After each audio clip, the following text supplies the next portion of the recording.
廣東話教室，人望高處，水向低流。呢句話嘅意思呢，就係人要保持向上嘅志氣，積極正面嘅態度嚟處理所有事情。而水呢係向低流嘅，我哋呢唔應該好似水咁樣人云亦云，隨波逐流。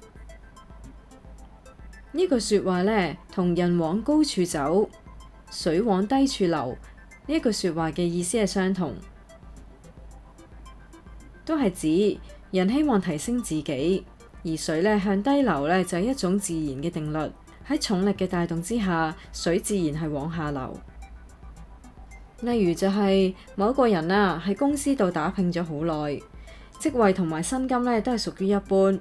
當有其他公司呢以高薪厚職向佢招手嘅時候呢，喺人望高處嘅推動之下，自然想轉換下環境，到新嘅公司獲得更加高嘅職位同埋薪金。